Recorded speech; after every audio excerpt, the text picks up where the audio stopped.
Acceleration Media, PRI 2015. We're at the Driven Racing Oil booth with Lake Speed Jr. and Lake. Driven Racing Oil, some nice shock fluid products that you bring to the program here this year. Oh yeah, it's obviously the four tires, making them grip. Right. That's how you go fast. The first chapter in the Race Car Vehicle Dynamics book, tires, right? What keeps your tires on the ground? Shocks. What makes a shock work? Shock fluid, right? Because what is a shock? It's a hydraulic system, right? So you're using a hydraulic valving to help control the motion of the tire, right? To control the spring. So if it's a hydraulic system, part of the hydraulic system is the fluid. The fluid, right? Right? And one thing about fluids is they tend to change viscosity with temperature. That's just the nature of the business, right? So all shock fluids will get thinner as they get hotter.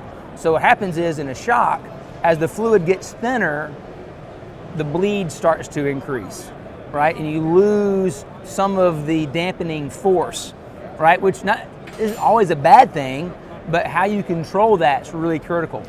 So what we've done with both the HDF and the SHX is we've designed two different fluids that are designed to provide very stable viscosity over a very wide temperature range and very wide shear range. One thing that catches me about any product, Lake, especially this one, very passionate about it. You know your knowledge on it, you do your homework, and that's kind of one thing that's very important for Driven Racing Oil is you're not just in the shop, you're not just researching, you're out at the track, you're seeing how it works in a real world environment.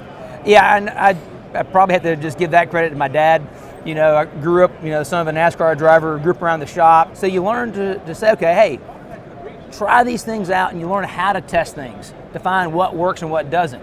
Seems like the baseline on these, what's important, temperature variance, viscosity variance, you guys have got that covered, really where you can meet any element that a racer might run into. Yeah, and when somebody watching this may say, well, but why do you have two, right? Well, the simple answer is the seals, right? So there has to be something that seals the fluid within the shaft to keep it from leaking out. Well, a lot of your grassroots, we'll call them lower cost shocks, use typical like Buna, nitrile type rubbers. And they're great and they're fine, but if you put in a full synthetic, ester-based shock fluid, it's gonna make those seals swell.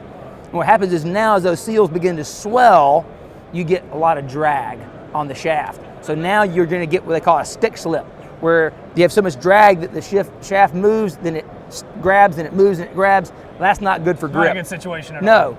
So basically for those grassroots shocks, you can't have that super high-end synthetic fluid. You need more of a conventional type fluid that has the good properties. That's what the HDF is. It's for the grassroots racers with the grassroots, lower tier type shocks. If you're talking about, say a Penske or a JRI, high-end shock that has, PTFE type seals or, nitrile style seals that are much better, Viton seals, now you can run something like the SHX, which is an ester-based, full synthetic type product. So the products actually are very similar in their performance. The biggest difference is these are designed for the high-end shocks that can handle the full type esters, where these are designed for the lower-end shocks that can't have those esters because of the seals.